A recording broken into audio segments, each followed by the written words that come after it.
house tonight, and we've got a great program, so stick around. My name is Tina. I'm the president of the club. Please rise. We're going to have our Pledge of Allegiance as led by Michelle Leggio, who is a Superior Court judge candidate.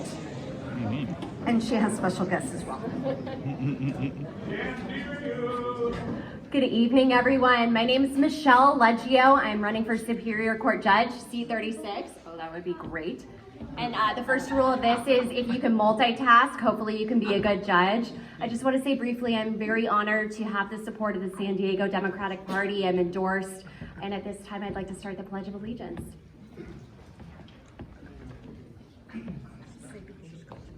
Begin.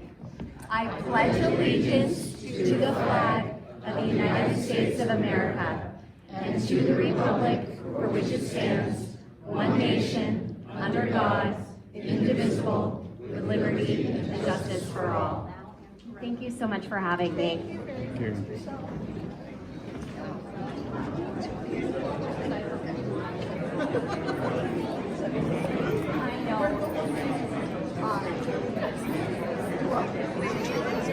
So I know we've got a lot to talk about, but we need to get started with our program. First of all, I would like to remind you of there's a very special event happening this coming Monday.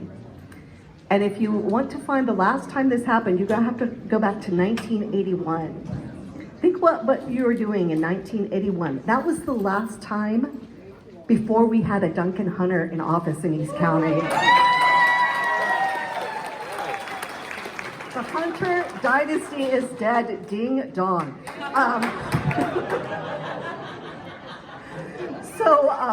We have some very important people in the room.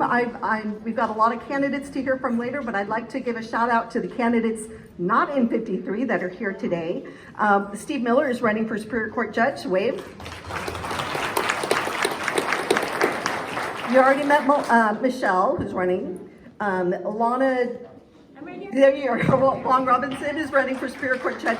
Very important to note that anybody in the entire county can vote for judge.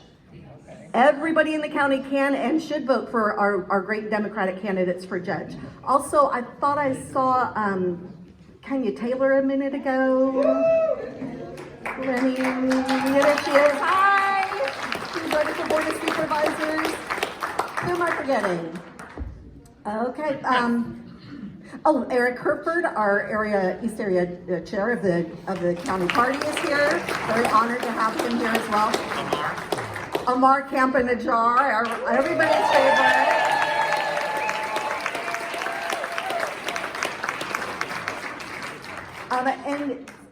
favorite. So very important. You have to buy 50-50 tickets if you want to win. You can't win if you can't play.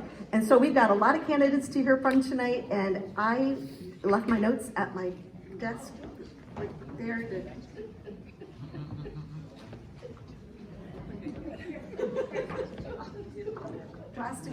Drastically prepared, but I got excited. I got so excited to be able to say hi to everybody today. So hey, welcome to 2020. This is the year we fight back. This is the year yes. We are no longer powerless to do anything. This is the year we get to do stuff, right? I'm excited. I talked about the candidates. If you want to help a candidate or all of the candidates, please consider, if you haven't already, joining the GO team. The GO team is the single most important thing you can do. GO team is walk up to your neighbors. We will give you a list. We will train you. And I knock on a door and I say, hi, my name is Tina. I'm a volunteer and I'm your neighbor. And they go, oh, yeah, wonderful. Because you're going to talk to friendly Democrats. I've been doing my precinct so long now that I get knock, knock. Who are you? Oh, yeah, you're that girl. Okay, give me the thing. Yeah, I'll vote. That's how easy it is. Or, oh yeah, you're the one that's going to give me the thing. Okay, yeah, perfect. So people want the information we have to give them. We are very high information voters here, and not everybody has the opportunity to meet a Superior Court judge candidate or our candidate for Senate. So if you consider that, take a couple hours out of your day, and you could flip your precinct. And if everybody did that, we would win every time, every single time. So it's really important. I love the program. I find it fun, and it's hard and easy at the same time. So anyway, going to tonight, we're going to skip through Chris, you don't want to do a political action thing? No? Okay. We're going to, do we have the, Jeff, do we have the no on Snoop? Hi, come on up. We're going to hear a presentation on Newlands Sierra. Cliff Williams, let's give him a big welcome.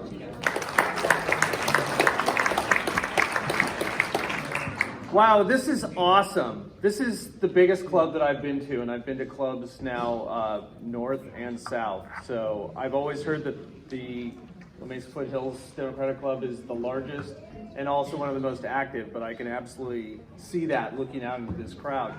So yes. Oh, this mic? Try that. This one a little bit better? I'll try to hold it really close too, so it makes it a little bit better. Well, great to be here. Thank you for having me out. My name is Cliff Williams. I'm the spokesperson for the No on B, No on Newlands Sierra campaign.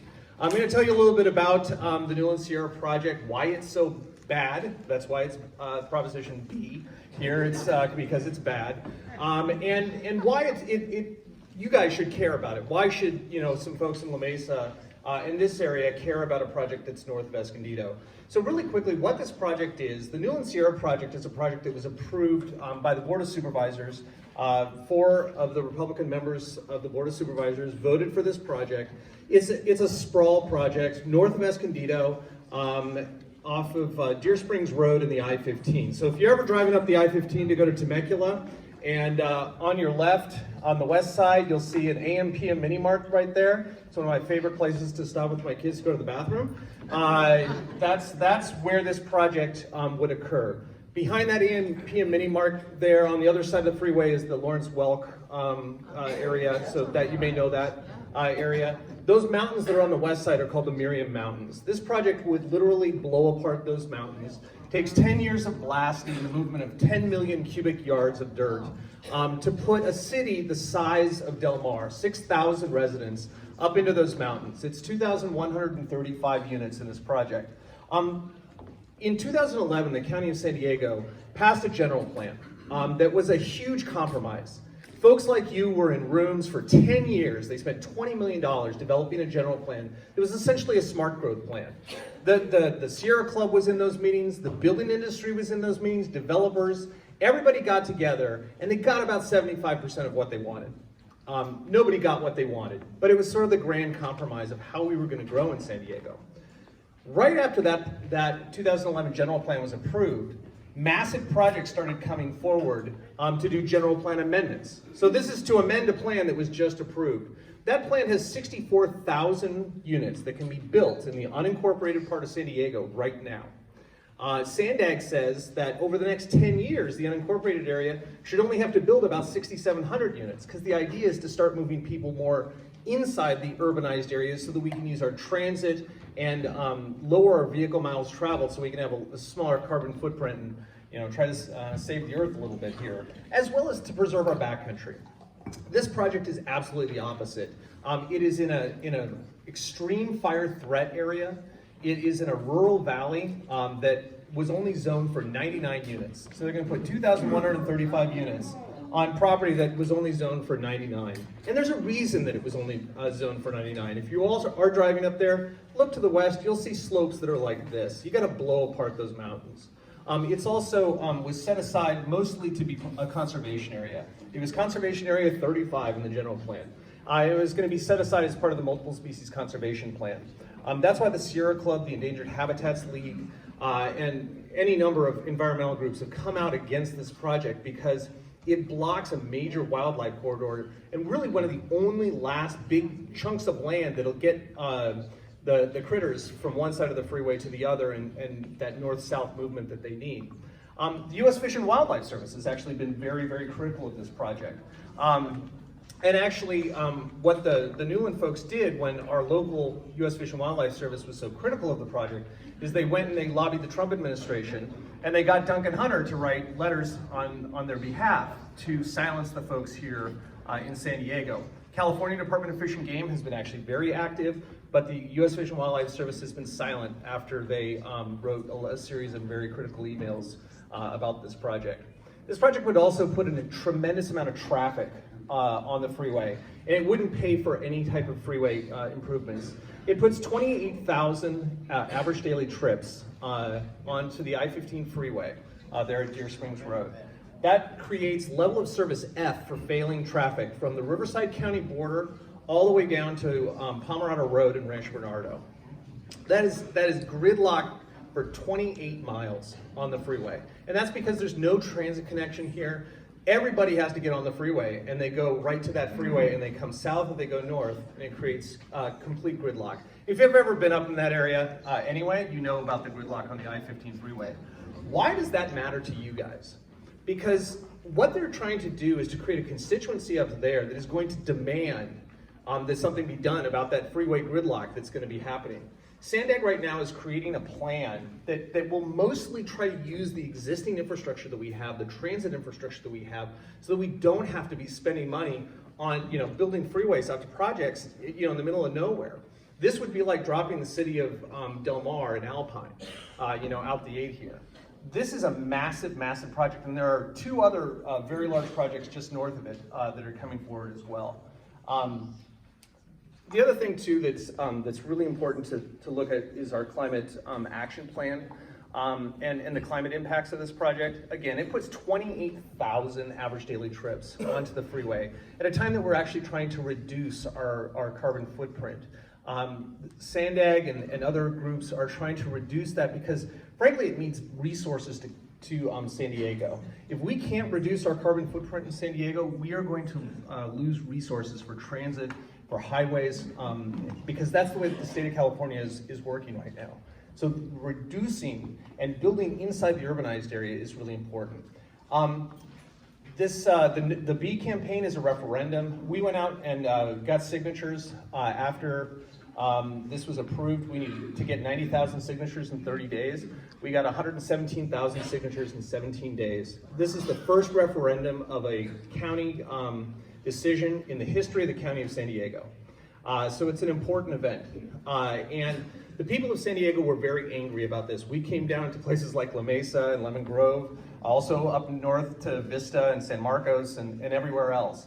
We got those signatures in 17 days, and we frankly thought we weren't going to get 90,000 in 30 days because people were upset and they were angry that development is not following the plan that was hammered out over 10 years, costing so much money, and really was a grand compromise between the environmental community, developers, and citizens like you. Last thing I want to see, because you're going to see a lot of television commercials coming up here, they are telling people that they have reserved 60% of the units up there, so roughly about 1,300 homes, for people making less than 120% of area median income. 120% of area median income is about $100,000 in the county of San Diego for a family of four. That's a family of four spending 30% of their income on housing. That family would qualify for a house maybe on the high end at about $400,000. It's more like about $380,000. If you think that Newland Sierra is going to be selling homes at $380,000, 60% of their homes for $380,000 and less, that just doesn't occur in San Diego. They are under no obligation to do any type of affordable housing in this project. In fact, we asked, to have that done, because there's a policy at the county that says if you're going to change the general plan, you have to include affordable housing, just like they do in San Diego with the inclusionary housing ordinance. Georgette Gomez did some great stuff to increase that. And so the city of San Diego has had an inclusionary housing ordinance for 15 years now. I actually helped write the first one. And the county of San Diego doesn't have anything like that. So they didn't require any type of affordable housing in this project. They can sell homes for $1 million plus up there. And you know that they will, because they'll be up in the mountains. So This is really just a sprawl development that they bought cheap land that was zoned for 99 units, so it really wasn't worth much. And now they're upzoning it for over 2,100 units. They're gonna make over $1 billion on this project. And we just don't think that it's right for them to go and speculate, basically on our dime too, because we're gonna have to put in the freeway improvements and everything else, and we're gonna lose that habitat and a lot of other things up there. So if you have any questions, we have a website, noonnewlandsierra.com. There are some flyers over here. I'll be around for a little bit. I do have to leave in a little bit because my kids have some things tonight that I have to get to. Did I get to answer any questions? Oh no, I've been told no. But I'm always happy to, and if anybody wants to call me, our number is on there. Could you spell the first word? I don't understand what the name of the project. Oh, the name of the project is Newland Sierra, Newland, Newland Sierra, and it's Measure B on the countywide ballot. We'd ask you to vote no on Measure B. We have been endorsed for no on B by the Democratic Central Committee, as well as about a dozen other Democratic clubs all around San Diego County. We would very much like your support. I know I'm not up here for an endorsement today. I'm here to tell you about this, but if you have questions, please contact us through the website or through the email that's there. Thank you very much.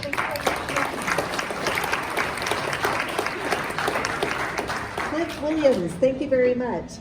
Okay, now it's time to play our game. I'm going to introduce all the candidates one at a time.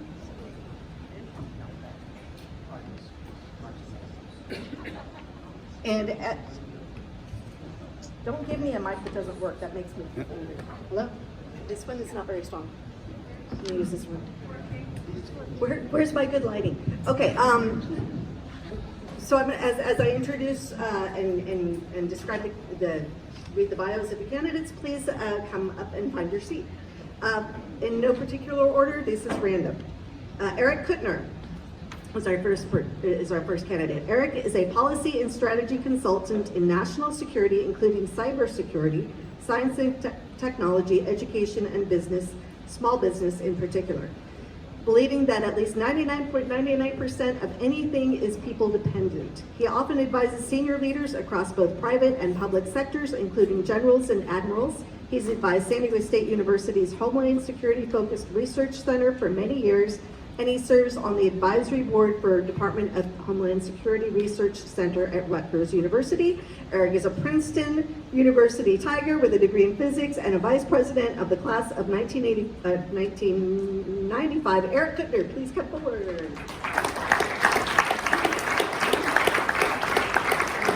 While he's working his way up, Georgette Gomez. Georgette Gomez is the first LGBTQ Latina elected San Diego City Council president. Georgette's legislative accomplishments include expanding affordable housing, leading implementation of the city's landmark climate action plan, and delivering millions in new funding for community priorities throughout San Diego, including street repairs, parks, and libraries. A first-generation Mexican-American and longtime community organizer, Georgette is a former associate director of the Environmental Health Coalition, where she advocated for stricter laws to protect kids from toxic chemicals. Georgette Gomez is running for Congress to stand up against Trump's dangerous agenda and put the focus back on what working families in our community need. Welcome, Georgette.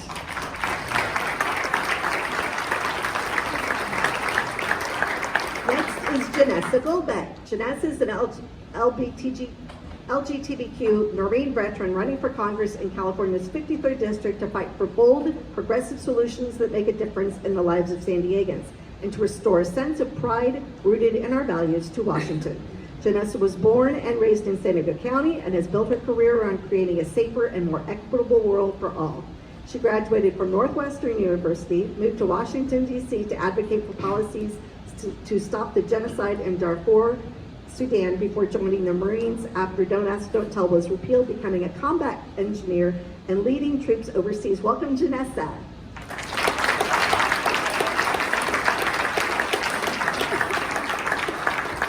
Next, we have Joaquin Vasquez. Joaquin Vasquez is a first-generation Mexican-American, San Diego native, and progressive policy advisor. Welcome, Joaquin.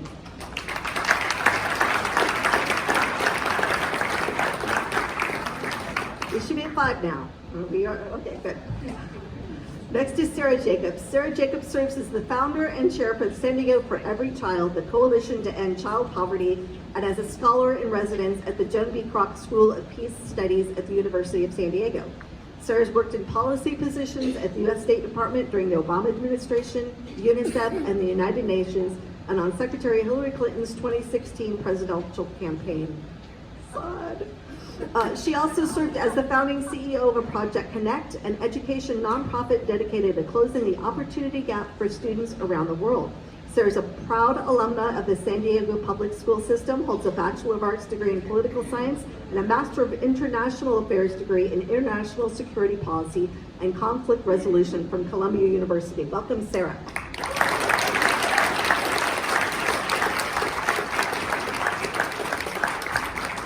Our next candidate is Joseph Fountain. Dr. Joseph Fountain was born in Massachusetts. He holds a doctorate in education with a focus on culturally relevant pedagogy and professional learning communities. His master's degree is in special education and his BA is in history and political science. He's over 30 years experience in political campaigns in Massachusetts, Vermont, Ohio, Wisconsin, Arizona, and California. Welcome, Joseph.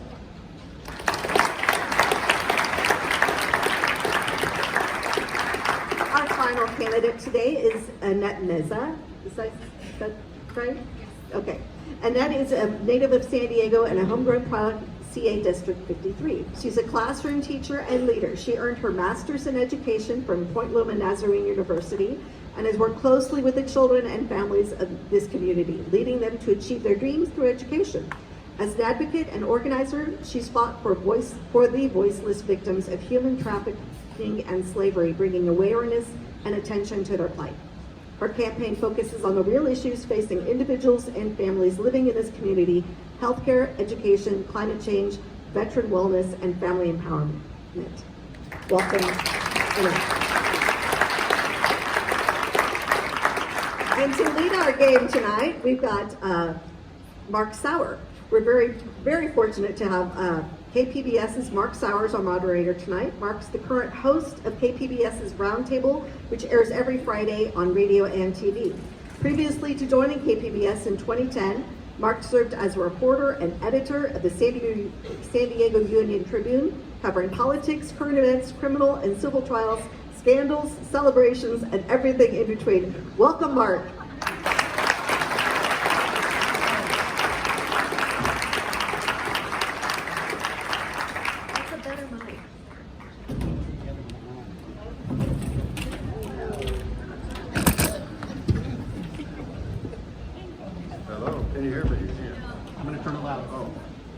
He's got to turn it up. Is it on the bottom? Well, I flipped the switch. Pardon? You can? How about now? Yes? Hello? No. Hold on. I was just pulling your leg there, Jeff. I turned it on, we get that squelch. Well, I have a nice crowd here tonight. Welcome, everybody. We're going to get right to the candidates. Since I have a crowd, I have to say everybody should know today is the 85th anniversary of the birth of Elvis Presley. He would have been, for some of us, is 85 today. So we'll get that out of the way. All right, we're going to start very simply. 2 minutes per answer here. Our friends down front are going to hold up a 30-second, a 10-second warning, and then we're going to move on because we've got a lot to cover tonight. And we're going to start very simple. We're going to start down in the end, and we're going to reverse the order and back and forth, so not everybody's in the same order every time. And we're going to start very simple question. Please start, and this is for Erik. Start by introducing yourself, your campaign, concept of your campaign, and state your reason for wanting to serve the 53rd District in Congress. All right, well, welcome everybody. Actually, for anybody who's met me already, I have a pretty good projecting voice, so I could probably do this without the mic. You'd all stay awake, but mic's fine. Anyway, welcome. Hopefully we'll have a great evening tonight. Erik Kutner, running for Congress in the 53rd Congressional District. Been in San Diego about a decade. Born in New York City, raised in upstate New York. In the middle, I say, there you go. Go Yankees, anybody in here?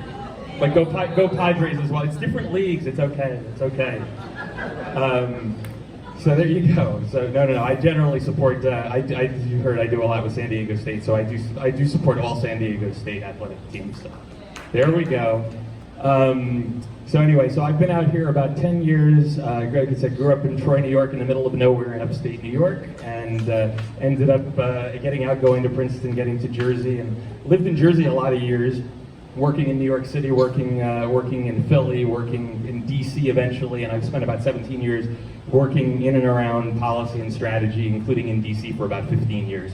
For the last 10, I've lived out here as a base, and I've also ended up in DC a good chunk of the time for work, dealing with people on the Hill and other places. So I decided to run for Congress because I've had a lot of people in my world, including some members of Congress and former members of Congress, tell me I ought to run. And some of them have been trying to talk me into it for a decade, and others just started recently. And so when this opportunity popped up, I wanted to take it. As for me, I love the 53rd District. As you can tell, whether it's San Diego State or a number of other things that I work with and support in the district, I love the district. It's a very beautiful, diverse district full of wonderful people and wonderful places.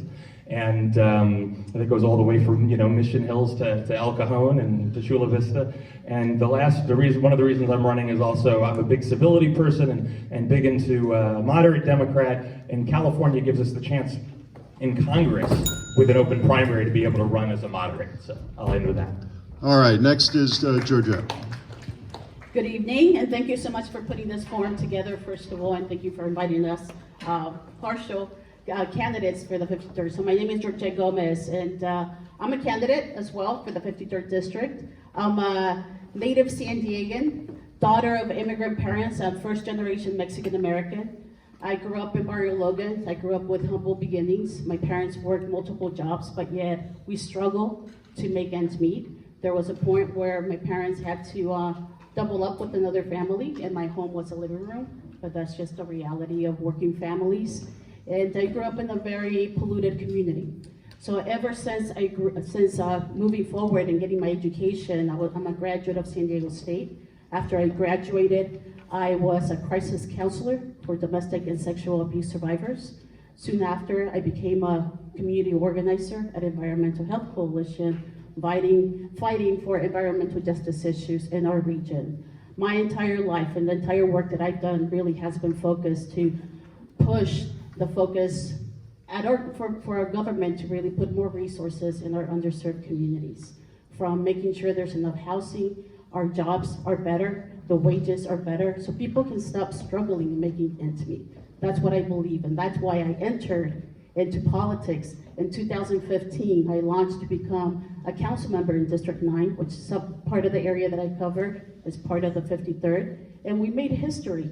In 2016, I was elected. I'm the first LGBTQ Latina to be elected. I became the council president, and I've been doing work.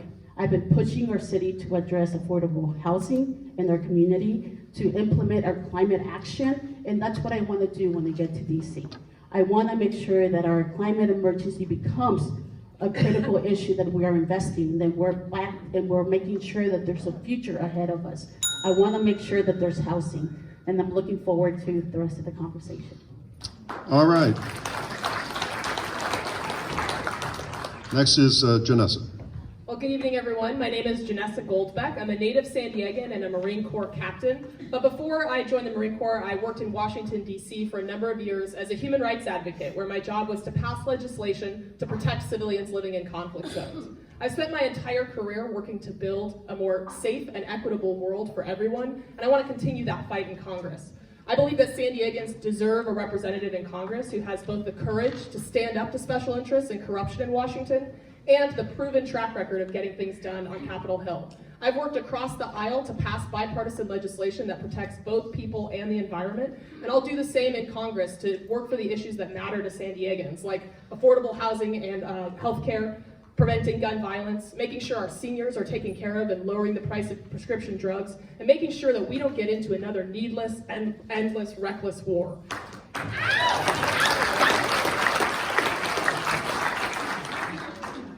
We've seen what people can do when they come together to work for big things, and I believe it's time for San Diego to have a representative in Congress who's going to push the envelope and really make changes that benefit folks here. And for me, it's not just politics, it's personal. You know, I was able to join the Marine Corps because of the repeal of Don't Ask, Don't Tell. I was able to buy my first home with a VA loan right down the street in Talmadge. I'm able to take care of my mom who has MS and is in a board and care facility right here in La Mesa because of a union pension and her disability benefits that kept us from going bankrupt when she got sick. I know that decisions that Washington leaders make a real difference in people's lives, and I will never take that responsibility lightly. I hope to earn your vote, and I'm excited to talk more to you tonight. Thank you again. My name is Janessa Goldbeck.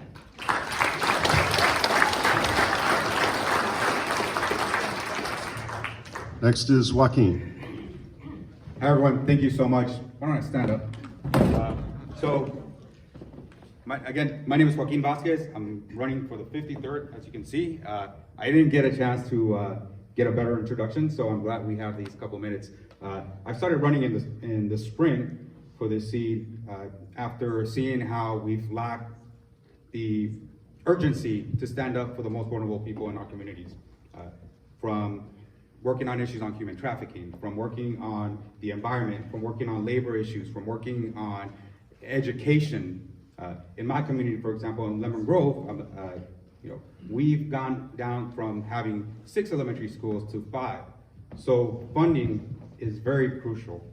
Having people that are going through these struggles themselves in those seats is very important to me. So my focus is having a more human-centered design approach to policy, an approach where every single one of you is part of that process.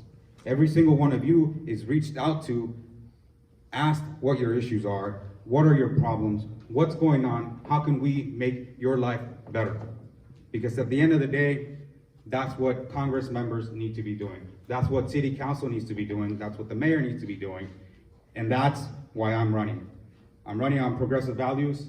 I worked for the Obama administration on economic policy, involving small and medium-sized business owners into that mix in DC, working on labor issues, working on environment, bringing those two groups together, which is one of the hardest things to do, and working and being effective across the aisle, not to only work on policy, but work on progressive policy, things that are actually pushing the needle, actually working. Thank you so much for being here tonight. I think it's a late night, it's the start of the year, so I'm really appreciative of every single one of you. Thank you for the opportunity to listen to me.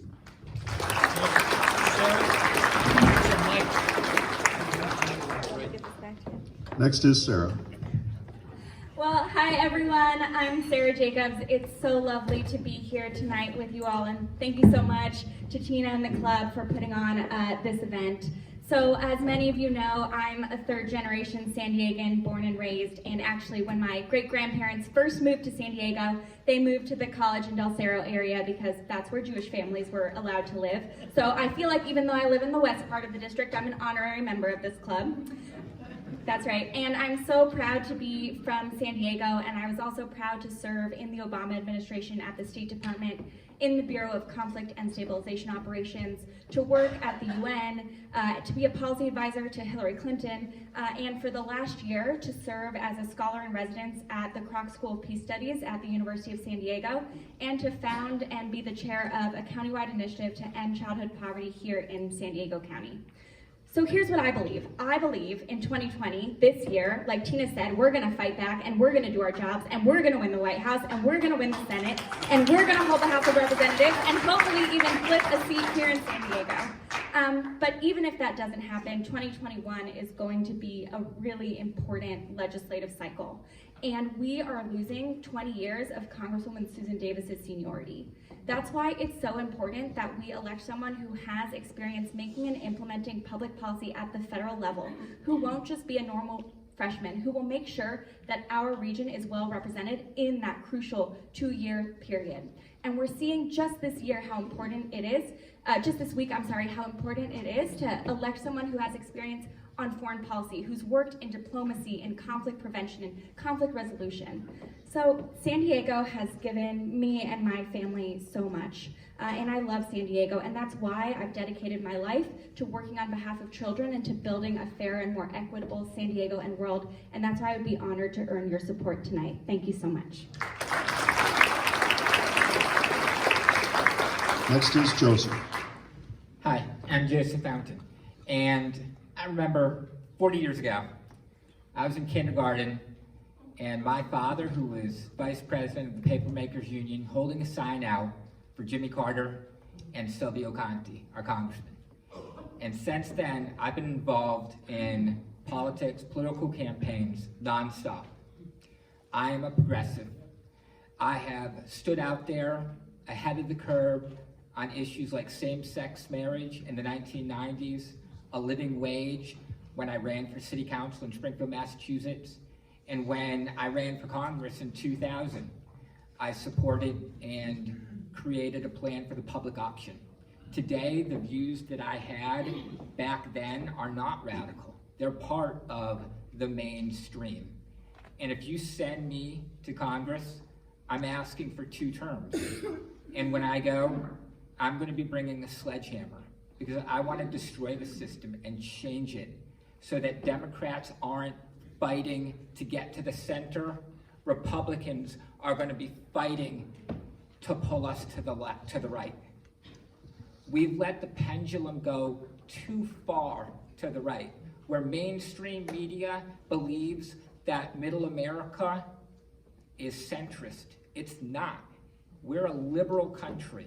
We believe in social justice for everyone, equality, equity, and fairness. I have a full agenda. Take a look at all of our campaign websites. Look at our plans, look at our vision, look at our agenda, and then judge us based on that.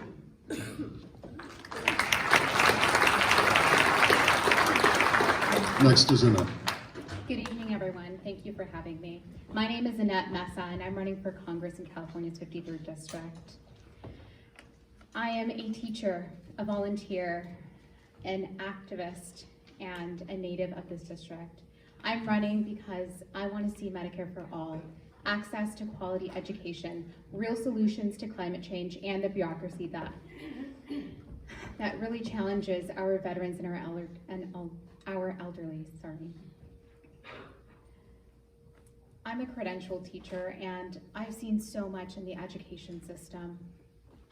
By 8th grade on average, 40% of students are below average in reading. This is one of the reasons why I'm a huge proponent of universal pre-K. In California, we're spending an average of $7,500 per student per year, compared to $81,000 per inmate. This is not okay. Yes, absolutely. We need to give our students and teachers the resources they need to be successful. I want to support our veterans because right now they account for 20% of all suicides, and they make up 10% of our district. I'm also advocating Medicare for all because 19% of the district is medically uninsured. I want to empower our families. Right now, the average Californian spends 25% of their income on childcare for just one child. This isn't okay. The first step to really combating these issues is removing the influence of big money from our government. Yes, it is. In this divisive and corrupt political climate, I'm here to unify our community into action, to be the voice for our future, and a champion for our working families. I'm so excited to be here tonight, and I look forward to answering your questions.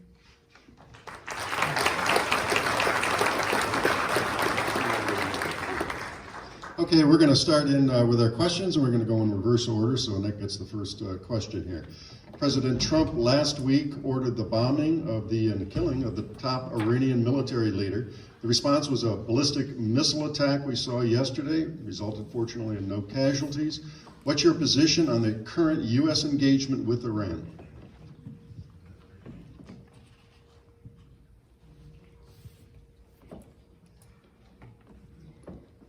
So what we saw was absolutely dreadful. Can you speak up? Absolutely, I can speak up. Is this okay? What we saw. All right. Well, so what we saw this week was absolutely dreadful. We don't want to go into another war. That's not what we want. What we should have done was de-escalate the situation. What we need to do moving forward is empowering our, I lost my train of thought.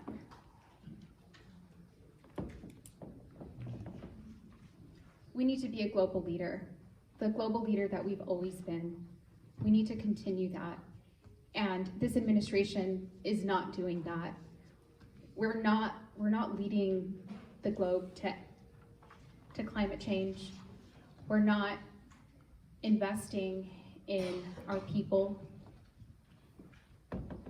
We're really taking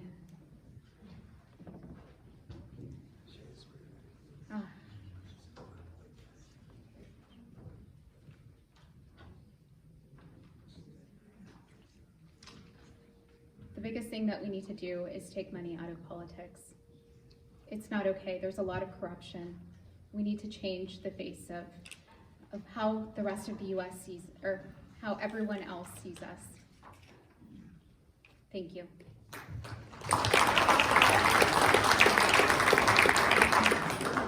To understand what's happening in Iran, you really have to understand U.S. involvement in Iran going back to 1953 and the overthrow of Mohammad Mossadegh. And you kind of bring it forward and look at how Republican administrations, namely Ronald Reagan, before he was president, negotiated with the Ayatollah, keeping the hostages past the election into his inaugural day, right? Causing Jimmy Carter to lose the presidency. And then in the 1980s, 1985, 1986, we sold arms to Iran. We held a proxy war with Iraq. We supported Iraq, and again, at the same time, we were selling arms to Iran.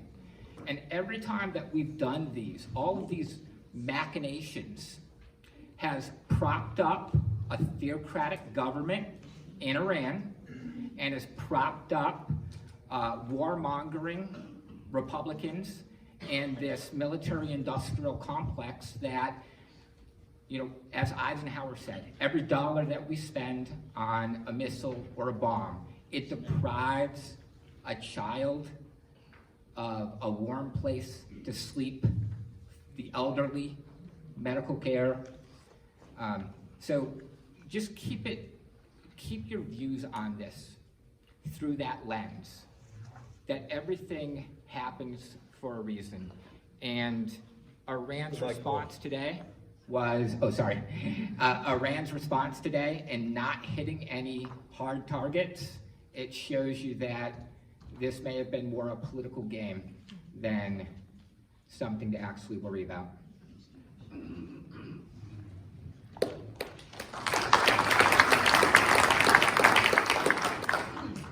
So I absolutely do not agree with President Trump's decision to authorize the strike against Qasem Soleimani in Iraq, and for multiple reasons, but mostly because it does not make us safer, and that is the #1 responsibility of the United States government. Multiple presidents, both Democratic and Republican, had Soleimani on their target list. We knew where he was, and they decided not to target him because the benefits did not outweigh the costs. And we are already seeing those costs. We've had to stop our counter-ISIS operations. We are already seeing Iran get rid of any sort of constraint on their nuclear program, let alone our inability to work with our allies because they are not on our side right now. And we're seeing the human costs. Just here in San Diego, we're seeing troops who are already getting deployed to Kuwait, who are on standby. And you know, here in San Diego, we know how important our military service members are and how important the decision of whether or not we send them into harm's way is. So I'm glad that there was no loss of life in the retaliatory strike last night, but that should not give us any sort of comfort. Because I've been speaking with my friends who have been evacuated from Embassy Baghdad. I spoke to a number of members of Congress today who just received the briefing, and it is clear that Donald Trump and his administration has no plan. They have no plan to get us out of this. And let's be clear, this strike was the culmination of a failed plan of maximum pressure that started with him pulling out of the Iran deal. So we need to end these forever wars. I'm of the generation that has literally never known a day in our adult lives that we haven't been at war. And that's part of why I went and got my master's degree in international conflict resolution and worked at the State Department and the UN, and now work in peace studies looking at how we can actually responsibly end these forever wars. And here's the deal, 20 years ago, the people who were in power, they failed my generation, and they marched into war without the plan and without the strategy, and we are failing our generation again right now. Thank you.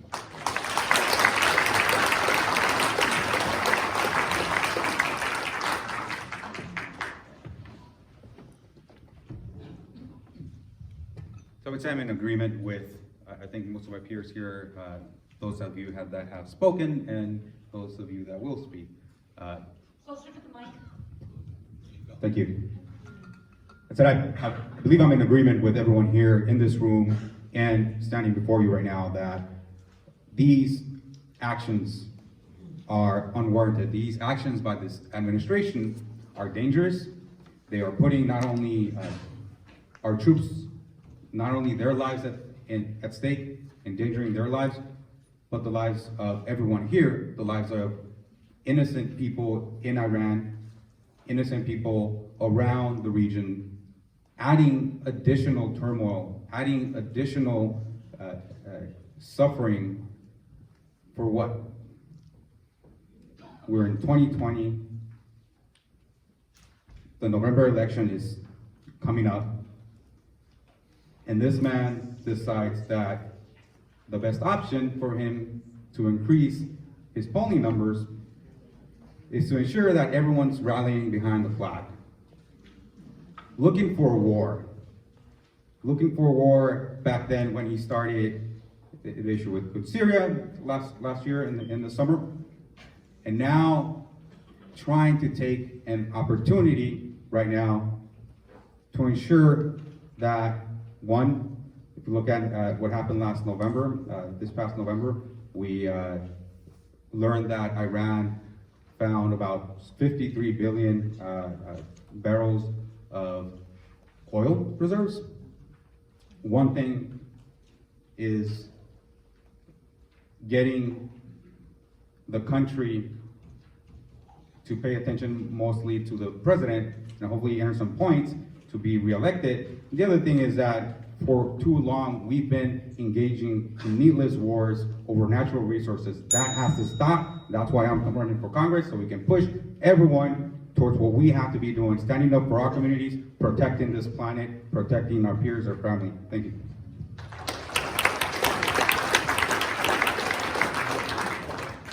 I deployed overseas a few weeks before Donald Trump was inaugurated. That's a pretty scary feeling as a Marine. And I remember sitting in a chow hall in Romania, watching his inauguration and feeling the knot in my stomach. I was there to support NATO operations. And just before the start of one of our big major international training exercises, the President of the United States went on Twitter to disparage our NATO allies and trash the alliance. Now, in a training exercise, it is a simulated exercise, but the bullets are real. You're going downrange with partner organizations and militaries, and you need to trust the people to your right and left. The President of the United States undermined that trust. The President of the United States should never put American troops in harm's way. And make no mistake, Soleimani was a bad dude. Nobody misses him. He had American blood on his hands, and he was responsible for the deaths of many Iranian citizens. But his death did not make us safer, and the retaliation that occurred did not make our troops any safer, didn't make us safer here at home. San Diego has the largest concentration of active duty military troops and veterans in the nation. We deserve a member of Congress who has a direct experience with foreign policy, with being on the ground, wearing a uniform, and who knows the real costs of war. I'm proud that my campaign has been endorsed by Vote Vets, which is the largest progressive veterans PAC in the nation, and is blocked by President Trump on Twitter.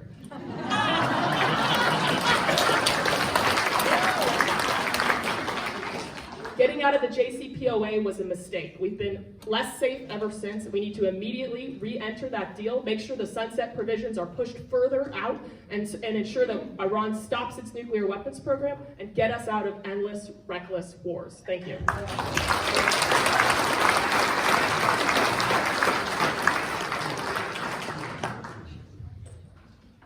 One second, we're trying to figure out this mic thing. Let me start by stating that I do not support any war in Iran. It does not make any sense. There's going to be millions of dollars that could possibly be used. That money can be used in education, healthcare, housing, implementing a reduction to climate, so many different things. But instead, we're talking about this issue that was created by one person, and that is Donald Trump. He acted recklessly, and we must stop that. We are a democratic club, that I know that 2020 is a critical year for all of us, and I think we can all agree here that our number one mission is to make sure that we get him out of the office.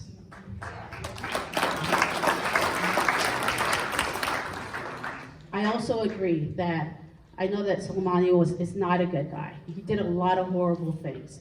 And what Trump did was reckless, specifically because there's no plan. So I know that Iran reacted already. And there could be other reactions, and that's gonna lead to us reacting. This is a cyclical cycle that is not gonna lead to peace. It's not gonna lead to any good, but blood is going to be shed. That's not going to create peace at all. So it's something that we need to step back and stop and we need to make sure that war does not start. And I want to also make sure that Congress takes back its authority to ensure that there's checks and balances. Right now, we have a precedent that is acting on its own demise and is putting us all in danger. So we must make sure that we do everything in our power that we take that guy out of the office.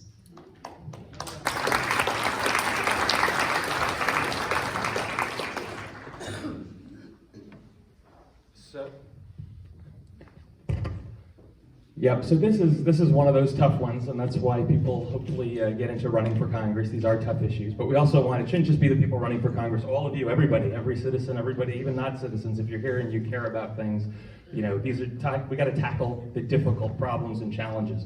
I come at this from a couple of angles. One, obviously, you got from my background, I do hang out with and talk to often a lot of the people who are making many of these decisions at the Pentagon and other places.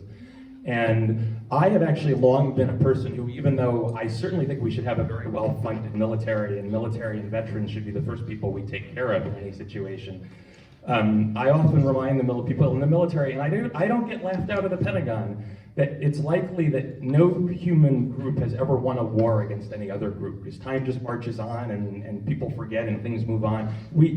We think we won World War II, but 5 years later, we were immediately, actually, before we won the war, quote unquote, we were already at it with Stalin and other people around the world, and losing, you know, the beginning of the Cold War. So it depends on how you look at these things. We got to look back thousands of years, not tens or hundreds of years, certainly not minutes.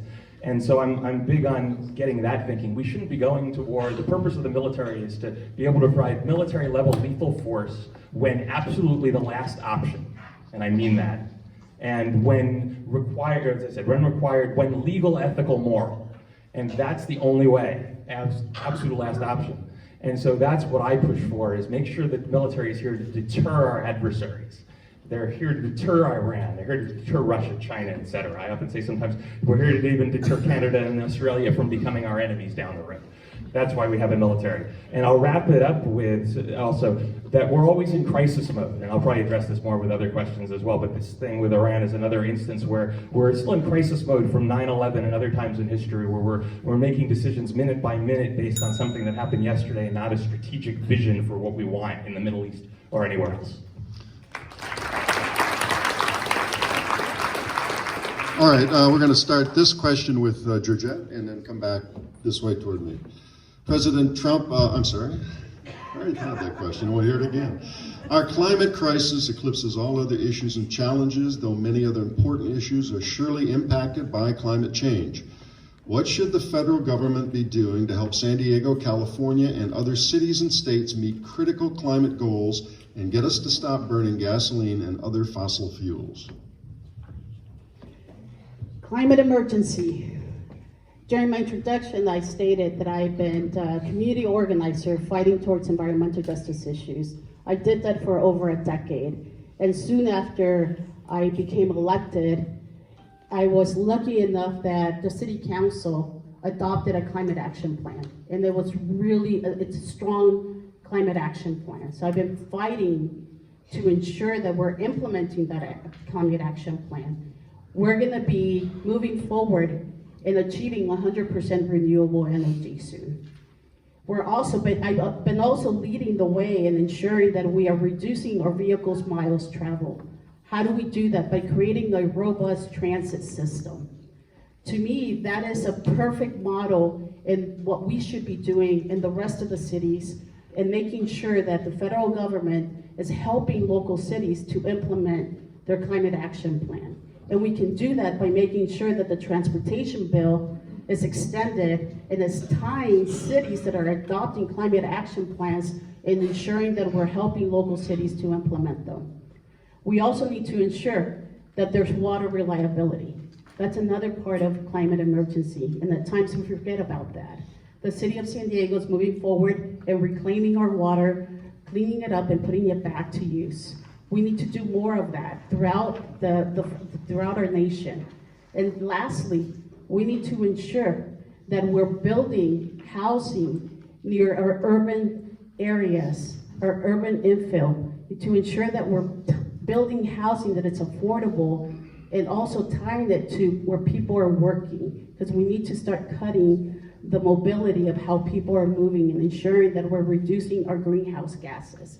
California has strong clean air regulations, and right now the federal government is attacking them, and we need to ensure that they get protected.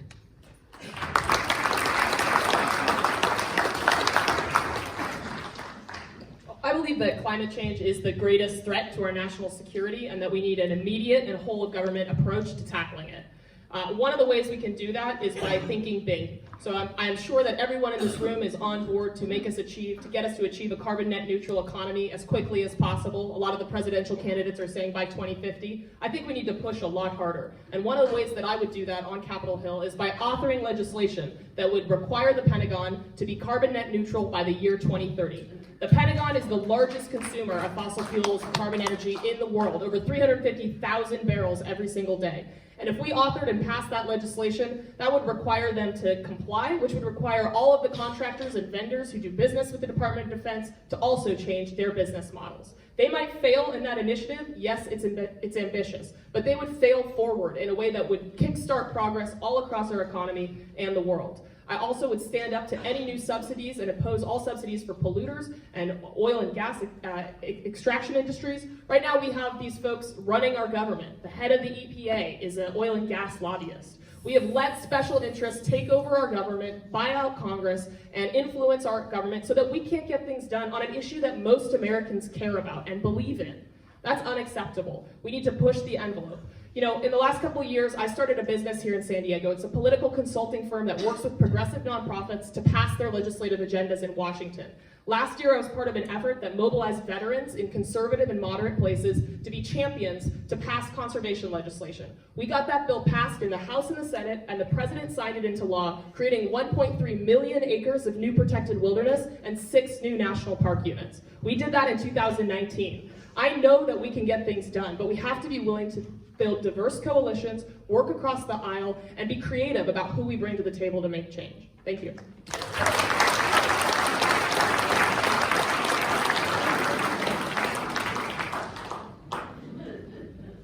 Indeed, the single greatest challenge that's facing not only America, but that's facing our entire planet or humanity is the climate crisis. And I'll say it again, the climate crisis. Can you hear me? Yeah. Can you hear me now? Okay, we're good. We're facing a global climate crisis. So on day one, what I would do once I'm in Congress is get us back working, get us to get back on the Paris Climate Agreement, sign the Green New Deal, and make sure that it's not only one of our federal government departments getting to goals by 2030, but the whole country. We need to be working on an economy of peace, an economy that is not running only on the profits of war, the profits of our low-income communities. Here in San Diego, we have the climate action plans, but those also fall short. At the federal level, I will push every jurisdiction to be working towards a future where our children, everyone here, can actually envision themselves to be able to live a full, complete, and happy life. Right now, if we're looking at the news, and you're looking at Australia, that whole country is up in flames. California, at times, almost the entire state has been up in flames. That is unacceptable. I'm pushing folks in Congress at the state level and our city council to declare a climate crisis, to take bold measures, and to pull no punches back. And that's what we gotta do once we get to Congress.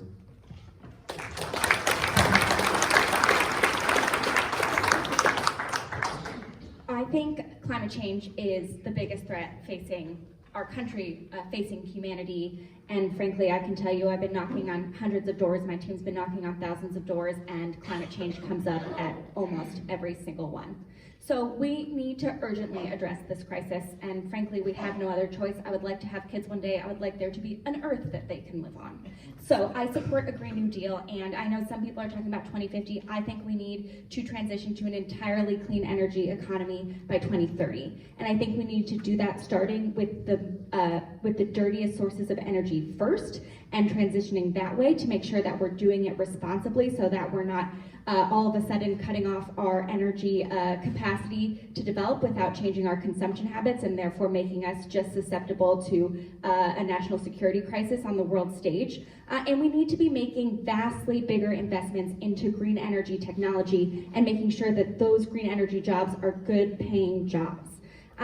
And we also, maybe one day, the Trump administration and Congress will get back to Infrastructure Week, I have hope, and we'll be able to pass an infrastructure bill that I think needs to increase our investment. I think we need about $650 billion of direct investment in our infrastructure to make sure that we are not only building the transit that we need, but also transitioning to microgrids so that we can use renewable energies in a more efficient and effective way. And I believe that we need to also be changing some of the other ways we do our grant funding. So Congressman Scott Peters actually has a bipartisan bill that would change the way we evaluate grant applications so that the ones that have housing near transit are more competitive in the federal grant structure.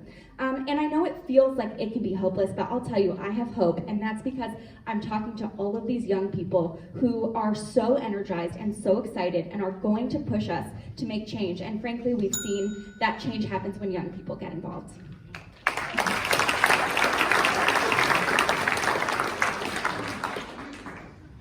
As your congressman, there are some projects that I'd like to do, large projects. One would be to build a sea level canal from the Gulf of California going into Laguna Salada into the Salton Sea. We have a natural disaster that's happening. It's drying up. The selenium is going to become airborne when it's completely dried up, and you're just going to have cancer clusters all over Imperial Valley and western Arizona. The reason I suggest building a sea level canal to that area is because the sun in Death Valley, that area, it's a prime area for solar and wind. We can build water desalinating plants, feed the agriculture, feed water into San Diego. The second part of it is we need to create a federal law that bans power companies from also owning transmission lines. The biggest obstacle for solar panels anywhere really, and especially in San Diego, is the fact that Pacific Gas and Electric controls the transmission lines. So when you put solar panels up on your house, you can't necessarily get net metering. And if PG&E did not own both the power production and the power lines, those costs would be separated. In states like Massachusetts, New England, it's very easy to put net metering on your house, and you get that credit while it doesn't cost you anything to transmit into the power grid. Does that make sense? Can I get an amen? But that's what we need to do. We need to invest heavily into green futures and clean up the environment. Thank you.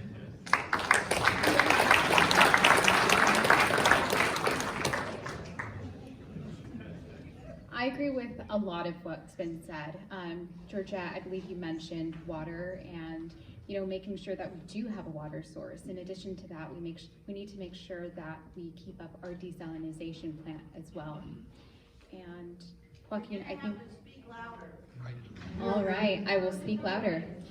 All right, in addition to that, Joaquin, I think you also mentioned the Paris Agreement. We absolutely need to get back on that Paris Agreement, and we need to be the global leader on climate change. We also need to hold corporations accountable, since they account for 80% of climate change. So why not hold them accountable? Why not have them lead this project? Why not give them those opportunities to lead us into renewable energy? Climate change is actually one of the reasons why I decided to run. If my husband and I have to question whether or not we want to have a child, and whether or not this child's gonna see a future or even have a planet to live on, that's a problem. And I'm not the only one that shares that concern. I know that you also mentioned it, Sarah. So it's a real and it's a valid concern for us. We need to be good stewards of the planet that we've been given. So a couple of things that we need to do moving forward is we need to, one, implement the Green New Deal and expand on that. We also need to implement cap and trade. Thank you.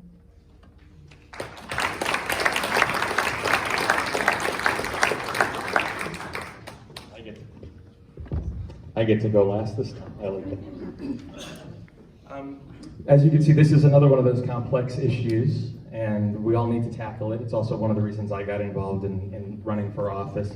As you can tell, I have the scientist background, so from that perspective, grew up in a family of scientists where there's absolutely no way we didn't understand that climate change was a problem when I was probably before age 10, and I'm 46 and a half, so do the math. And I think since back then I've been telling people about the importance of doing something about this, and nobody's doing anything. So I finally decided about 15 years ago to start trying to do some things myself, and it's hard to do, but I got involved in various things. A lot of what I do in the security environment is actually dealing with resilience, which is the DC jargon word over the last decade for, especially in places like FEMA, for how do you prevent bad things from happening, and then when bad things do happen, how do you survive them, come back, so to speak. Although I remind people Humpty Dumpty never gets put back together again perfectly. There's always a bandage or surgery or something. So people survive things, but they don't go back to something. And communities don't survive things, they have to move forward. See New Orleans in the 2000s, and still today. So from a resilience perspective, climate change is probably the #1 resilience challenge we have as a country and as a planet, and that's why I get into this. It's no way as a resilience person that we can avoid climate change. I also come at it from the scientist side. I'll just leave it with a few specific things. One, in addition to that, is a marketing and messaging person for many decades in business and in dealing with public sector people as well. I'm often helping people think through the messaging, strategic communications and jargon, but messaging. How do you communicate the importance of changing behaviors? And people often forget that smoking ceased, at least, it's coming back unfortunately, but smoking seemed to have ceased for a while because people's children and grandchildren were marketed into talking their grandparents into stopping, not because there were laws passed. And we need the same thing with climate change. We need to talk people into the idea that cars are not what you want to use every day. Use mass transit. We need a better mass transit system. I actually ride the trolley and bus here almost every day. So those are the types of things we need to do. Thank you. All right, this question, we're going to start with Joseph. We're going to go this way to Annette and then back down to the end and around, okay? Though the Affordable Care Act remains the law, millions still face unaffordable insurance premiums and drug prescriptions. What should Congress and the next administration do about it? Well, the ideal situation would be as if Bernie Sanders' bill was passed. Like, that's the perfect scenario. But the reality is, unless we get a new Speaker of the House and we win the Senate and, sorry, Chuck Schumer gets replaced as well. I mean, unless I'm missing something, because when I looked at 2009, and I worked on the Obama campaign in 2008, we had a mandate. We had a mandate in 2009 to pass at least the public option. And one person, Joe Lieberman, basically killed all of us. And so, in my view, we should take a two-prong approach. One is shoot for Medicare for all in the first 100 days, which, again, the only way I think that we could do it would be as if we replace Nancy Pelosi and Chuck Schumer and Bernie Sanders, or maybe Elizabeth Warren. And don't get me wrong, I love Elizabeth Warren. I'm from Massachusetts, but he's kind of the only person that's going to get it done. And the second option is the proposal that I'm making, which would be this. If your employer doesn't pay for 100% of your insurance with a zero deductible, zero copay, you can get Medicare for free. So that's the option. You either have your own 100% paid for insurance, or you get Medicare, and it's automatic. You don't re-sign up for it, and it would completely replace Medicaid. Because what I've learned is that the states handling Medicaid, they put work requirements in it, they force people to do it every 6 months, and they're ripping us off. Okay, to Annette, this way. And then back down to Erik. All right, so 19% of the district is medically uninsured, and so many more have high cost of medical bills with insurance. I have a very close friend of mine who needs pharmaceuticals to stay alive. He, unfortunately, is unable to afford them here in the US, and luckily we do live really close to the border. So what he has to do is he has to cross the border and purchase his medication there. He's able to both put food on the table and purchase his medication at an affordable cost. He's very lucky to do that. There's other people within our country that aren't able to do that, that have to decide whether or not to put food on the table or to take medication to continue their life. That's unacceptable. This is a humanitarian issue. We need to pass Medicare for all. And we need to make sure it's a single-payer healthcare system. And it needs, just like you said, it needs to make sure that we don't have any premiums, that we don't have any deductibles, that we don't have any extra cost associated with it, and that it covers not only medical, but dental, and most importantly, mental health. Mental health is a huge issue. Thank you. We don't speak about it enough. And it's interwoven into so many other issues that we have here in our nation, but we need to tackle it head on. So, needless to say, with implementing Medicare for All, we go back to the root of the issue. If we had corporations who kept our interests at heart and at mind and at the forefront, we wouldn't have to be pushing Medicare for all. Thank you.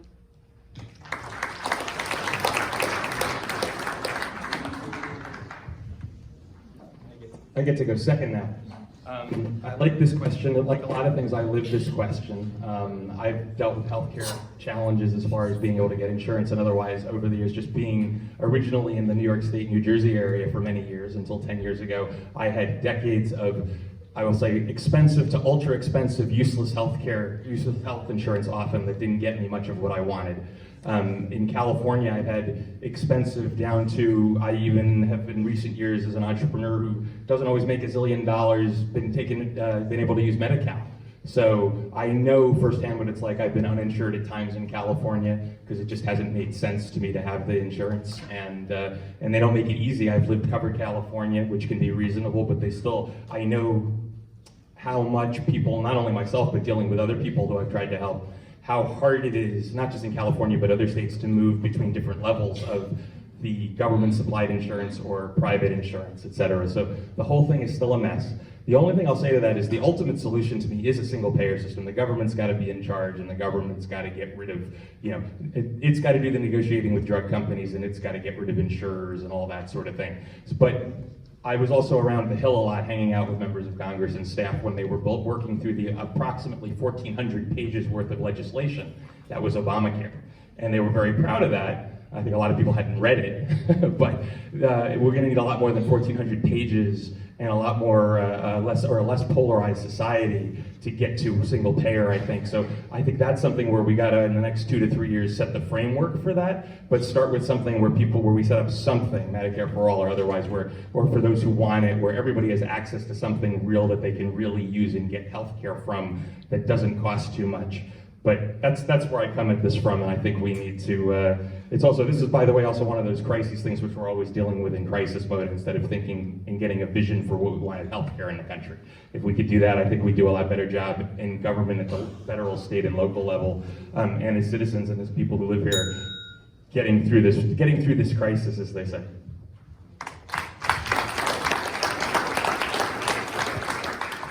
So I'm a strong believer that healthcare should be a right, and we're not quite there. And I can share a little bit of my own personal experience. Growing up poor, we didn't have insurance. I actually was uninsured for quite a while in my life, until later when I believe I was in college when I was actually insured. So what did my mom did? There were two options for her. One was wait until I was very, very ill, meant that I had to go to emergency room, more costly, right? But let's think about that. When you're a child and you have to wait until you have to go to the emergency room, nobody should go through that, right? So we must make healthcare available for everybody. That should be a human right. How do we do that, right? The other option that my mom had was, because we do live by the border, healthcare on the other side of the border is much accessible, it's less costly, but it's also, it's less regulated. Some of the medicine that is available could be risky, right? So I was being put at risk at times. So that was the two options that I had. Wait until needing to go to the emergency room, or my mom would assess, is it really critical? Or at times they would do home care remedies. That was an interesting process, experiment in my own body, right? But that was just the reality. And I share that because we currently have people living under those circumstances. That is a current reality. So I do support Medicare for all. But we also need to acknowledge that right now, and it's going to take some political change to be able to get there. So I'm mindful of that. What do we do in between? Because we have people right now uninsured. So we need to ensure that we are expanding what we currently have while we start getting people that believe that healthcare is a right, that believe in that we get better people elected, but also just ensure that people currently have the care because it's critical.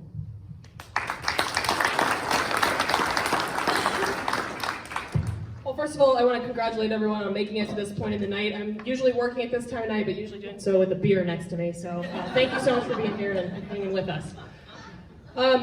I mentioned at the top of this debate that my mom has MS. I'm an only child. I'm her primary caregiver, her legal guardian, and all of that has come up in the last couple of years. She's 67 years old, and she lives in an assisted living facility because she also has early onset Alzheimer's. Going through this process, understanding how to navigate Medicare, disability benefits, all of it is extraordinarily complicated, even for those of us who have insurance. Over Christmas, middle of this campaign, my mom fell. She broke 3 bones in her foot and 2 in her leg. We spent Christmas Eve and Christmas in the hospital, and my wonderful girlfriend snuck in a beer or 2 so we could have a Christmas party. But I know how challenging it is for people, even those of us who have insurance, to navigate the system. And reforming it and making sure it works for everyone is something that is deeply personal and important to me. I believe in universal health coverage. I believe in Medicare for all who want it as a transition step that allows Americans to retain the choice to keep their private health insurance if they want to, while we get Medicare for all right. The idea of my mom losing her private health care immediately is scary to me, and I know it's scary to a lot of folks who have private insurance. So I think the goal is universal health coverage, but we need to provide for an interim solution that gets people on board and builds the political will to actually get the bill across the finish line. Finally, I just want to say I am a big believer that we have a coming senior crisis. In the next decade, 1 in 4 Americans will be over the age of 65, and we have not talked about how we're going to house and take care of those folks when they need more higher levels of care. I've lived this through my experience with my mom, and I have a lot of opinions about what we need to do to get it done. I wrote an op-ed in the Times of San Diego. I'd encourage you to check it out. But the biggest thing that I can do as a freshman member in this space is make long-term care and senior care a priority for Congress.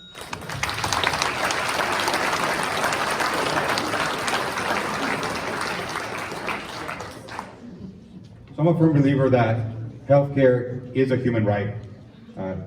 I'm fighting for equitable quality healthcare for all Americans because it should no longer be a commodity that is profited on. The private insurance, the healthcare private insurance industry is reigning over our lives. They dictate who lives or dies. The problem gets worse when, as Annette said, folks are in the middle of the country or away from areas or hospitals or clinics, places where you can get service, you can get providers. And now imagine folks in the middle, in a small town in America, having to call an ambulance, paying thousands of dollars to have a chopper fly into their little town, and then figuring out how they're gonna pay for that bill. We have the luxury, the privilege here in San Diego that many of us, including myself, my family, can cross the border and pay for much cheaper, affordable medication and health services. I grew up with not much here in San Diego, and what we had, our first option at home was salt, lemon, maybe some honey, depending on what was going on. Then we would wait to see if we can actually afford to go to a local clinic and see how much of that copay, how much of that, out-of-pocket expense we were gonna do. So right now, I'm fighting for Medicare for all. I think that if we get the Affordable Care Act, since we have the Affordable Care Act, that's already something that got us on the right track. I fought for that. We need to put our fear of this industry aside, take bold action in 2020, and pass Medicare for all.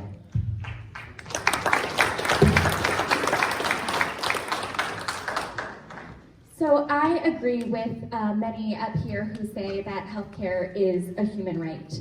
And I believe we need to be doing everything we can to get to universal coverage. And I've lived and worked around the world, and when you look at systems around the world, it's very clear that the ones that work the best have a very strong public role, including Singapore, which Republicans like to often cite. There's a very strong government role in the healthcare system, and so I support Medicare for all. And I'm also proud to say that in the House Medicare for All bill, there is a provision on long-term care and moving it over from the Medicaid system so that our seniors are getting the care that they need. But we know that it's not only about health insurance, it's also about the kind of care we need and the cost of our care. So I believe we need to be doing more to bring down the cost of prescription drugs, including by making sure that big pharmaceutical companies are spending more money on R&D than they are on marketing, by eliminating the ability for them to market directly to consumers. Also, to make Thank you. Yeah. We know here in San Diego we have a huge biotech industry. We need to vastly expand our NIH grants to make sure we're funding the basic science research that is so important to that innovation. And we need to crack down on the bad actors who are jacking up prices without innovation, like the company who decided insulin should be more expensive for no real reason except that they wanted to make more profits. We also need to look at the disparate impacts in our healthcare system. You know, a lot of folks have talked up here about the uninsured. We have 6,000 children in the 53rd Congressional District that don't have insurance. But not only that, the United States has the highest rate of maternal mortality in the developed world, and it's even higher for African Americans. And we haven't even talked here yet about women's reproductive health care and the fact that across this country, state legislators are working on eliminating our ability to access our constitutional right to our reproductive health care services. And for many women, women's health care is our health care. All right, we are down to a precious few moments left in our program tonight, so we're going to start our version of a lightning round. And before we get to that, a couple of things. One, all the candidates' websites are on the back of your program, I am told, so you can get more information, perhaps email, message these folks. They are here tonight, obviously. You can see the signs around the room and where they are. Stay and chat, have a question for them afterward. We're going to do a 1 minute. They'll get the 30 seconds and the 10 seconds as we've gone here. 1 minute to sum up whatever you'd like to say. And we're going to start right in the middle with Joaquin, come my way, and then back down to the other end. 1 minute, here we go. Hey everyone, so thank you so much for being here tonight. I know that it's getting pretty late, some people are getting up. I really want to thank every single one of you for taking some time out of your busy schedules, or perhaps from enjoying some time with your family to be here. Why am I in this race? There's a lot of us that are struggling. We're struggling with paying our rent. Something that we need to really work towards is rent stabilization in this not only area, in this country. That's something I'm pushing at the city council, that's something I'm pushing at the state level, and that's something I'm be pushing at the national level. I'm fighting for Medicare for all, a Green New Deal, education for all. We are the richest country in the world. We have the money to pay for every single one of these things. The question is not whether we want to, it's how do we want to pay for it? We're already spending a lot more than every other developed country. We need to get our act together in San Diego and in the U.S. Thank you so much. My name is Joaquin Vasquez, running for the 53rd. Check out my website, vasquezforfounders.com. Well, thank you. It's so amazing to see so many Democrats who are engaged and excited about this election. As I mentioned, myself and my team, we're knocking on doors every single day. We're calling voters, and the issues we're hearing about and talking about the most are the climate change crisis, our gun violence prevention to make sure our students are safe, the high cost of living for families here in San Diego, including housing, including healthcare, but honestly the one I hear the most from people you wouldn't expect, affordable childcare. So many families are struggling to afford childcare and make sure their children are getting quality early childhood education. So my favorite thing in the world is to talk about policy, so I look forward to talking to you all more. We've got a number of meet and greets in the area, in Del Cerro, in La Mesa, including one at Rosamond's house, and we have an office in College area. We'd love to get you involved. So again, my name is Sara Jacobs. I'd be very honored to earn your support, and I'm so happy to be here with you tonight. Thank you.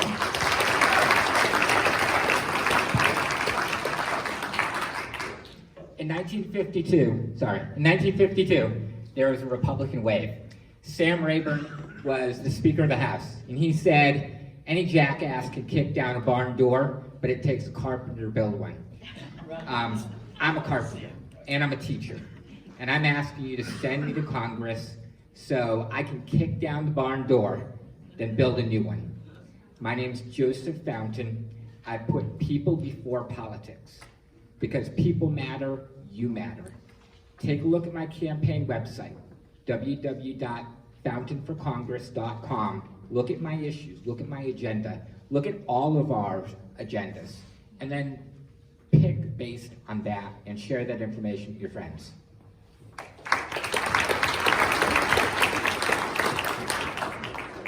I'm a product of this district. I'm running because I want to represent my neighbors, my friends, my family.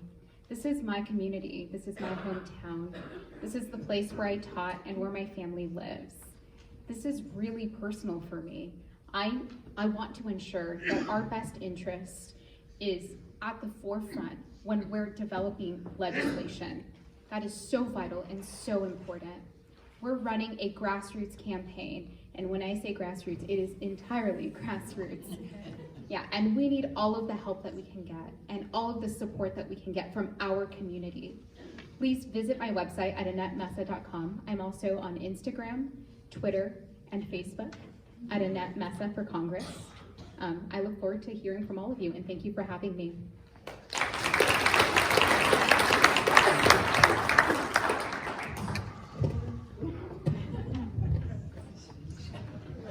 We were about to test the theory. Can I project back to the back of the room, or be quiet in a mic?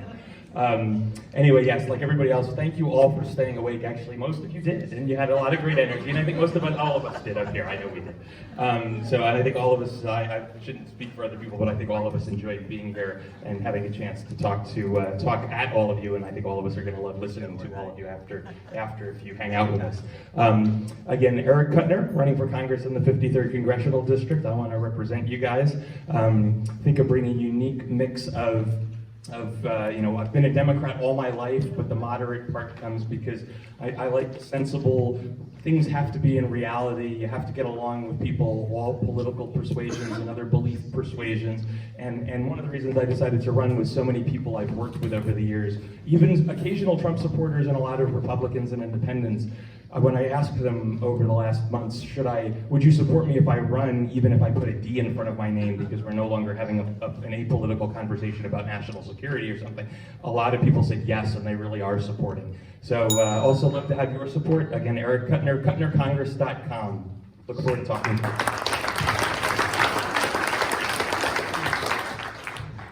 So thank you once again for staying and being part of this discussion today. My name is Georgette Gomez, and I would be very proud of your support. I'm running because I strongly believe that we need a society, we need a government that is about the people, not just about the top 1%. We are seeing a country that is creating more poverty, that is killing our planet, that is treating brown and black communities like criminals. We have a border that we haven't talked about tonight, but just what we have seen, that we had a president that has put children behind cages, that is inhumane. I am running because I want to work for all of you.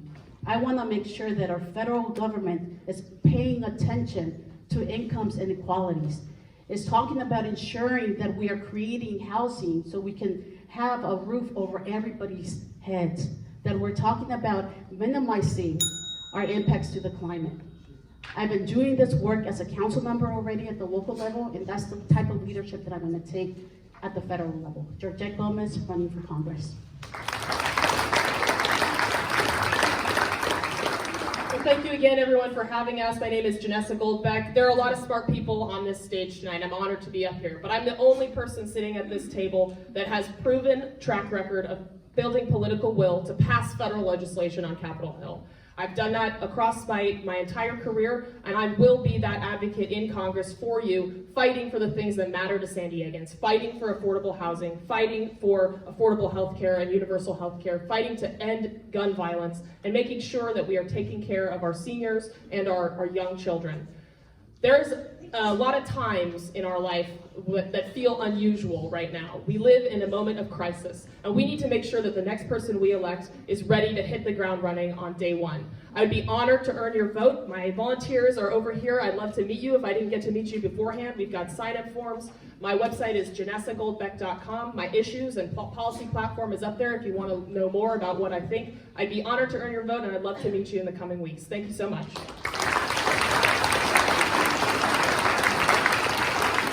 All right, thank you. Before I turn it over, I'm going to plug my show. It's election season, KPBS, and of course the Roundtable will be talking quite a bit about this district, the 50th, all sorts of things and all sorts of issues. So please tune in. Thank you.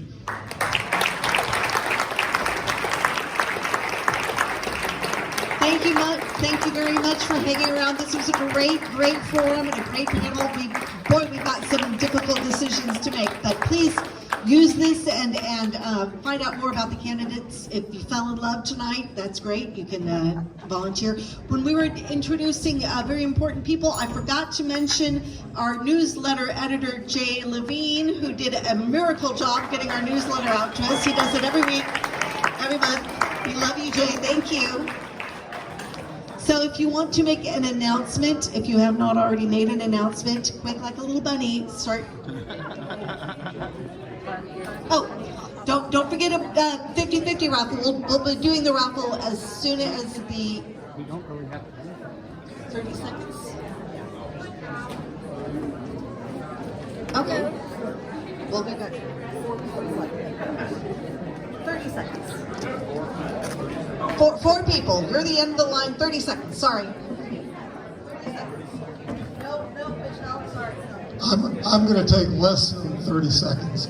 My name's Dave Wilner, and we're going, coming this Monday, not have Duncan Hunter anymore as in the 50th as our congressman, but Mark Sauer has his hands full running against what may be even worse than Duncan Hunter. Anyway, anybody who would like to come to a meet and greet for Mar at my house, please come see me in the back, and I'll get that information to you. It's going to be on Sunday, January 26th. Good evening. My name is Alana Wong Robinson, and I am a candidate for San Diego Superior Court, seat 22.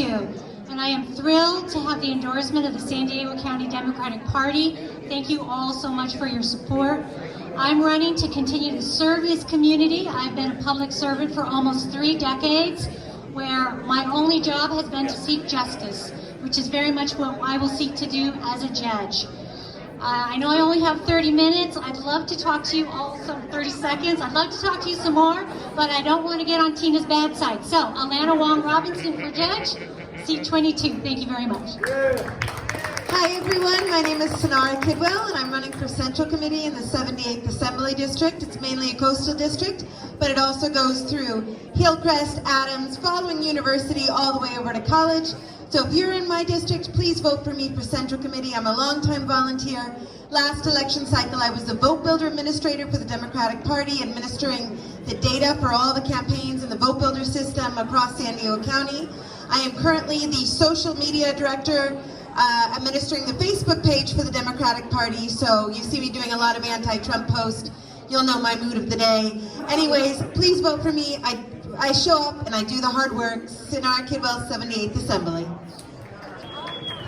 Hi, my name is Jody, and I'd like to thank the organizers of this wonderful forum. That was awesome. If anyone would like to hear more from these candidates, many of these candidates will be on stage again in this very location this Sunday for a debate hosted by Indivisible. If you want to find out more about that and how to get free tickets, go to the Times San Diego, and you can find the article they published on that today. Thank you. Kenya Taylor, County Board of Supervisors, District 2. Samantha Jenkins, running for Assembly District 79, Central Committee. Women's March, Sunday, January 18th, 10 a.m., County Administration. Miriam Plotkin, also 79th Assembly District. I'm on page 4 of the Democratic Central Committee on your ballot. Canvassing for Elizabeth Warren from 1 to 4 on every Saturday. So if you want to canvass for Elizabeth Warren, contact me. All right, it's time to please clean up your tables. We do not like cleaning up after you. Okay, Now the moment you've been waiting for, the 50-50. Grab them. Ready? The winner wins $83, 82.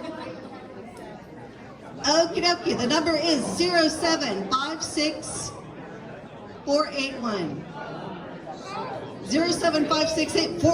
481. Yes, Demore Foxtrot, yes. you very much for being here. Next month, we'll be talking about climate action and clean coastal communities. Thank you very much for being here. See you next month.